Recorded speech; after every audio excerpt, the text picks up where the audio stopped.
अभिवादन स्वीकार करें रामचंद्र मौर्य का। हमारे चैनल में आपका स्वागत है। साथियों, आज हम चर्चा करेंगे उत्तर प्रदेश चुनाव पर। उत्तर प्रदेश चुनाव में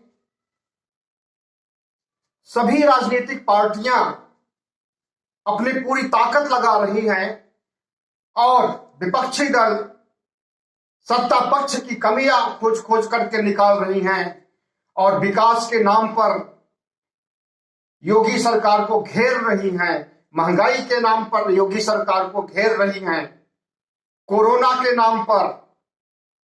और वहीं मुख्यमंत्री योगी कैराना पहुंच जाते हैं, जो कि पश्चिमी उत्तर प्रदेश में है। यहां 2013 में एक घटना हुई थी। हालांकि वो घटना के बारे में बाद में निंदा भी की गई कि वो घटना हुई ही नहीं।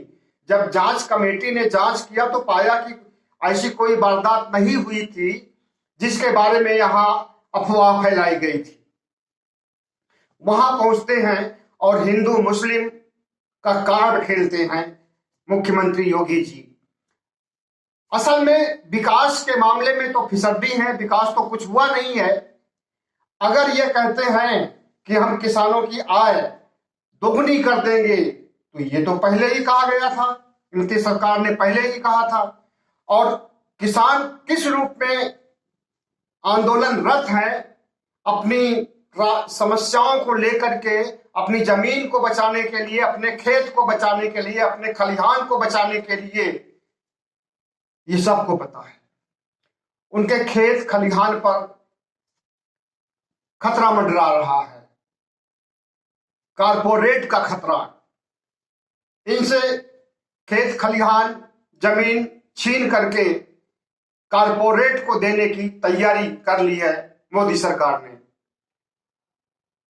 और दूसरी तरफ इसी मोदी सरकार, योगी सरकार ने 2017 में कहा था कि हम किसानों की आय 2022 तक दोगुनी कर देंगे।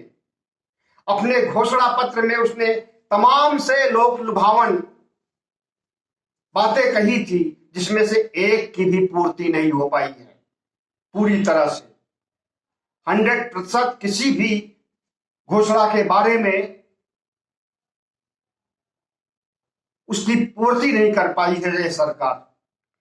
अब उसके पास बचा हुआ है हिंदू मुस्लिम कार्ड खेलना और धर्म के नाम पर राम मंदिर को मुद्दा बनाना कि जो मंदिर, राम मंदिर कभी नहीं बन पाया था, कोई नहीं बना पाया था, वो हमने बना दिया या बना रहे हैं। तो धर्म का इस्तेमाल करना तो चुनाव में असंवैधानिक है, गैरकानूनी है। इसके बावजूद अगर राम मंदिर को लाया जाता है, हिंदू मुस्लिम किया जाता है, तो ये सब कुछ असंवैधानिक है। क्या चुनाव आयोग इस पर अंकुश लगाएगा? क्या high court, supreme court Bharatiya Janata party की ये देश को तोड़ने वाली, समुदाय को नष्ट करने वाली नीतियों पर अंकुश पाएगा? देखना है क्या ऊंट किस करवट बैठता है और उत्तर प्रदेश के चुनाव में क्या फैसला होता है। लेकिन फिलहाल विकास के मुद्दे से भटकी भारतीय जनता पार्टी के जो आंतरिक सर्वे हैं वो बहुत निराशा उत्पन्न कर रहे हैं, इसलिए पार्टी बौखलाई हुई है। उसके आंतरिक सर्वे से पता चलता है कि 50-57 सीटों से ज्यादा उत्तर प्रदेश में नहीं मिलने वाले हैं। ऐसे में पूरे उत्तर प्रदेश पर फिर से फतह करना और 300 पार सीटें लाना भारतीय जनता पार्टी के लिए मुश्किल ही नहीं, नामुमकिन है। दूसरी तरफ अखिलेश यादव जिन मुद्दों को उठा रहे हैं, जमीन की बात कर रहे हैं, लोगों के दिल की बात कर रहे हैं, लोगों की समस्याओं की बात कर रहे हैं, लोगों के दिल, दिमाग और शरीर पर जो कोरोना ने कहर बरपा है, उससे उनके आंसू पोंछने का काम कर रहे हैं। तो कौन जीतेगा ये जनता निर्धारित करेगी। लेकिन अभी हम योगी जी के पिछले घोषणा पत्र की कुछ चर्चा करना चाहेंगे, जिस घोषणा पत्र में उन्होंने बड़े बड़े सब जवाब दिखाए थे और कुछ भी पूरा नहीं हो पाया। 2017 के घोषणा पत्र में भारतीय जनता पार्टी ने कहा था, अपने घोषणा पत्र को लोक कल्याण संकल्प पत्र नाम दिया था और इसमें बढ़ चढ़ करके योजनाओं के बारे में घोषणा की गई थी। पहला, किसानों का ऋण माफ कर दिया जाएगा। कितने ऋण किसानों का ऋण माफ हुआ वो किसान ही जानते हैं, और किसान आज इस हालत में है कि वो आंदोलनरत हैं। किसानों की आय 2022 तक दोगुनी कर दी जाएगी। किसानों की आय कितने किसानों की आय 2022 तो आने वाला है, दोगुनी हुई है। इस बात को घोषणा पत्र में ही नहीं बल्कि मोदी जी के भाषण में भी मोदी जी ने खुद भी कहा था कि किसानों की आय उत्तर प्रदेश में दोगुनी कर दी जाएगी। उच्च शिक्षा के लिए 500 करोड़ का अंबेडकर छात्रवृत्ति कोष की स्थापना की जाएगी। लड़कियों को स्नातक तक निःशुल्क शिक्षा दी जाएगी। एक भी लड़की को, हमने कई लड़कियों से बात किया है, कॉलेज स्टूडेंट्स से, जिसकी निःशुल्क शिक्षा नहीं है। और अंबेडकर छात्रवृत्ति जो 500 करोड़ की थी, वो इन्होंने इस योजना को कब लागू किया और इससे कौन लाभान्वित हुआ है? फिलहाल छात्र छात्राओं को कोई सुविधा नहीं मिली है। कॉलेज में दाखिला लेने वाले छात्र छात्राओं को मुफ्त में लैपटॉप, कितने लैपटॉप बांटे? 0। और अखिलेश यादव ने 2012 से 17 के बीच में कितने लैपटॉप बांटे थे? और वही लैपटॉप बच्चों को ऑनलाइन पढ़ाई के काम कोरोना काल में आ रहा था और अभी भी आ रहा है।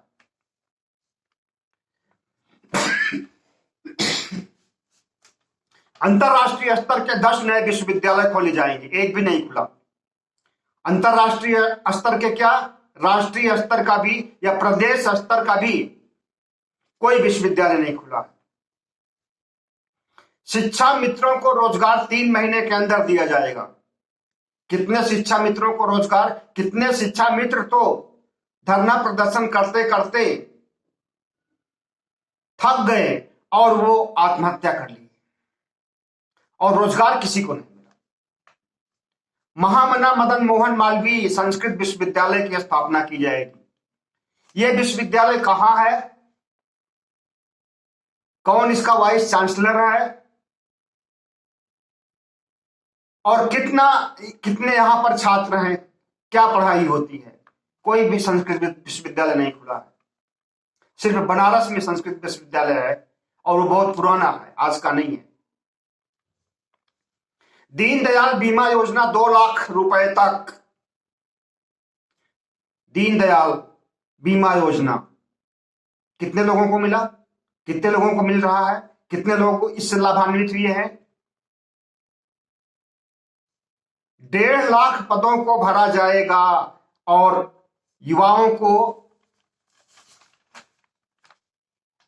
70 लाख युवाओं को नौकरी दी जाएगी।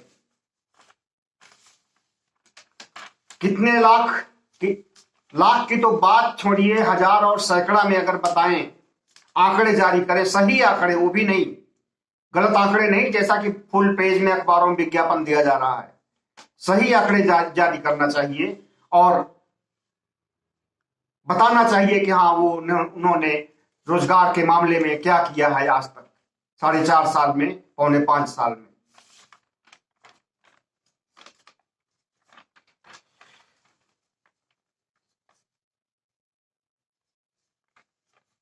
गरीब परिवारों को 100 यूनिट तक बिजली 3 रुपए के हिसाब से। एक भी गरीब परिवार को की बिजली में कोई कटौती नहीं हुई है। जो रेट सबके लिए है वही रेट उनके भी लिए है। और वो जो है कहीं 7 रुपए यूनिट है, कहीं 8 रुपए यूनिट है, तो कहीं 9 रुपए यूनिट है। बिजली दर जितना उत्तर प्रदेश में बढ़ा हुआ है इतना किसी भी राज्य में नहीं है। बिजली दर के मामले में भी उत्तर प्रदेश नंबर 1 है। 25 नए मेडिकल कॉलेज बनेंगे। 25 के लिए बोला गया और प्रधानमंत्री आए थे तो उन्होंने 9 मेडिकल कॉलेज का उद्घाटन किया था और उसमें से भी सारे के सारे फर्जी थे। और जिनका उद्घाटन पहले हो चुका है उनका उद्घाटन किया गया। यह बात हम नहीं कह रहे हैं, अखिलेश यादव ने कही कि जिन मेडिकल कॉलेज का पहले उद्घाटन या जो शिलान्यास तो नहीं लेकिन जो उद्घाटन कर रहे हैं उसमें से अधिकतर का उद्घाटन पहले हो चुका है, समाजवादी सरकार के साथ के काल में हो चुका है।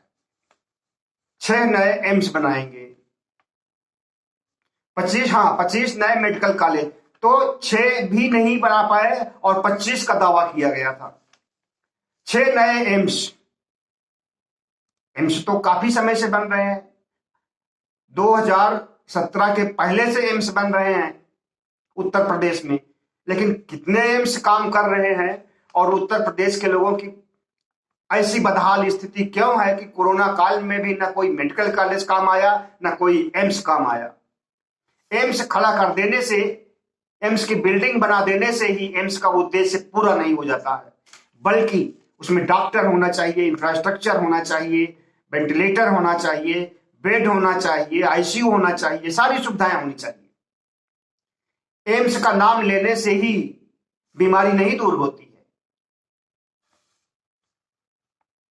70 लाख नौकरियां युवाओं को देने के लिए जो कहा गया था उसमें से 5 लाख को भी नहीं दी गई सरकारी नौकरियां, और जो रिक्त पद थे वो अभी भी रिक्त पद बने हुए हैं। दरअसल सरकार की आर्थिक स्थिति, केंद्र सरकार की, राज्य सरकार की डावाडोल है, इसलिए नौकरियां दे पाना इनके बस की बात नहीं है। अगली सरकार अगर कोई आती है और वो अपना इंफ्रास्ट्रक्चर खड़ी करती है और अर्थव्यवस्था को दुरुस्त करती है, तभी वह नौकरियां दे सकने के लायक हो सकेगी। गन्ना मिलों के मालिकों को टाइट करने की बात कही गई थी कि उन्हें तुरंत भुगतान करना पड़ेगा, और यदि समय पर भुगतान नहीं करते हैं तो ब्याज के साथ उन्हें भुगतान करना होगा, यह घोषणा पत्र में कहा गया था। लेकिन 14,000 करोड़ रुपए गन्ना मिलों पर किसानों का बकाया है, उसको नहीं दिलवाया जा सका है। ब्याज तो बात छोड़िए, मूलधन ही नहीं वापस किया जा रहा है।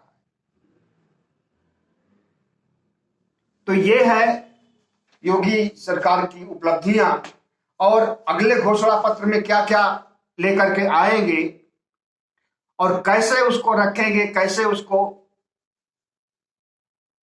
क्रियान्वित करेंगे, देखने की बात है। लेकिन जो गतिविधियां प्रदेश में चल रही हैं, क्या कोई मुख्यमंत्री गोली मारने की बात करे, गोली इस पार से उस पार निकल जाए और जिसको गोली मारी है वो लोक से परलोक पहुंच जाए? कोई मुख्यमंत्री ऐसी बात करता है तो क्या कहा जाएगा उसे? अपराध की भाषा, अपराधियों की भाषा, अगर कोई मुख्यमंत्री बोलने लगे और ठोक दो की राजनीति, ठोक दो की अपराध नीति का वो कायल हो और ठोक दो की बातें कहें, तो क्या ऐसे मुख्यमंत्री को दोबारा चुना जा सकता है? जनता को सोचना है, आपको सोचना है, मतदाताओं को सोचना है कि वोट जो पार्टी विकास करना चाहती है, जो प्रदेश को आगे बढ़ाना चाहती है, जो समस्याओं का निदान करना चाहती है, जो किसानों की, मजदूरों की, बेरोजगारों की समस्याओं को दूर करना चाहती है, ऐसी पार्टी को वोट दीजिएगा। या जो ठोक दो और इस लोक से उस लोक तक पहुंचा दो और बेगुनाह लोगों के खिलाफ मुकदमे करे। थानों में कोई अगर अपराध से संबंधित एफआईआर करने जाता है तो उल्टे उसी के ऊपर एफआईआर कर दे और धर्म के नाम पर, संप्रदाय के नाम पर राजनीति को जो अंजाम दे, क्या ऐसे लोगों को वोट देना है? कोरोना में कल जा करके कोरोना में जा करके योगी जी ने जो सांप्रदायिक विस्फमन किया है उससे दंगा भड़कने का भी खतरा था हिंदू मुस्लिम के बीच में। लेकिन गनीमत कहिए कि ऐसा नहीं हुआ, लेकिन इनकी पूरी कोशिश थी कि हिंदू और मुस्लिम के बीच फिर से दंगा भड़काया जाए पश्चिमी उत्तर प्रदेश में और वोट, हिंदुओं का सारा वोट ध्रुवीकृत किया जाए, एक तरफा सारा वोट भारतीय जनता पार्टी को मिले। तो किसान बेल्ट में आकर के, पश्चिमी उत्तर प्रदेश में आकर के अगर योगी जी ये संदेश देना चाहते हैं कि हिंदू मुस्लिम सांप्रदायिक माहौल बिगाड़ना चाहते हैं, धर्म के नाम पर वोट लेना चाहते हैं, तो उनके मंसूबों को पश्चिमी उत्तर प्रदेश नकारने जा रहा है।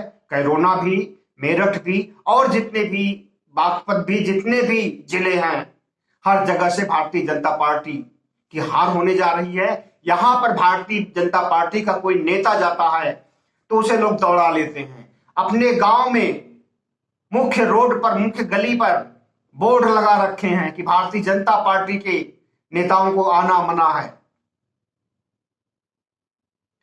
तो पश्चिमी उत्तर प्रदेश में आकर के सांप्रदायिकता का जहर बोना योगी जी को भारी पड़ सकता है। बहुत बहुत धन्यवाद। हमारे चैनल को सब्सक्राइब कीजिएगा, लाइक कीजिएगा, शेयर कीजिएगा ताकि हमारी आवाज दूर तक सुनाई दे। बहुत बहुत धन्यवाद।